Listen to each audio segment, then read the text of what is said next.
Within the last 90 minutes, President Trump making remarks from right here in Florida. He says the killing of General Qasem Soleimani was not done in an effort to begin a conflict with Iran.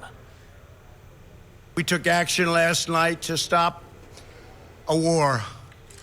We did not take action to start a war. The president also says he does not seek regime change in Iran, but he does believe the Iranian regime's aggression in the region must end now. And he says he's ready and prepared to take whatever action is necessary if Americans are in danger. Iran's Grand Ayatollah is now vowing revenge. Now, this comes as the United States is sending around 3,000 more Army troops to the Middle East. Defense officials say the troops are from the 82nd Airborne Division at Fort Bragg, North Carolina. They are in addition to the about 700 soldiers from the 82nd Airborne who deployed to Kuwait earlier this week. They were sent after Iran-backed militiamen and their supporters stormed the U.S. Embassy in Baghdad. The U.S. has told Americans to leave Iraq. Florida lawmakers and academic experts also following the developments in Iran. And our Haley Bull joining us live outside MacDill Air Force Base, where Central Command is located. So, Haley, what are they saying out there tonight? Yeah, Wendy, Jamison, Central Command is not saying any direct statement tonight outside of what the Department of Defense has already said. Now, one professor we're talking with says his concern is about retaliation. Again, the president saying tonight the U.S. is prepared for any response.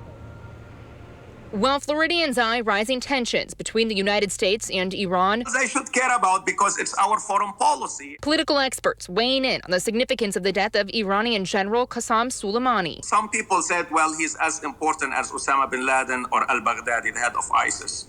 I think he is more important than that because bin Laden and Baghdadi were the head of a terrorist organization.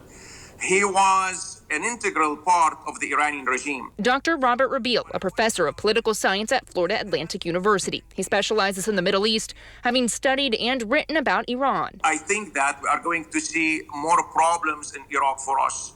And the question for the United States is going to be what we are going to do next in Iraq. He says his concern is about any retaliation. I think that they are going to react. And it's no longer only a proxy force, a proxy war. The Department of Defense says the general is responsible for the deaths of hundreds of Americans and coalition service members, noting he was developing plans to attack. At the Capitol, Senator Marco Rubio calling it decisive and defensive action, saying in part, quote, Iran's supreme leader should think carefully before escalating.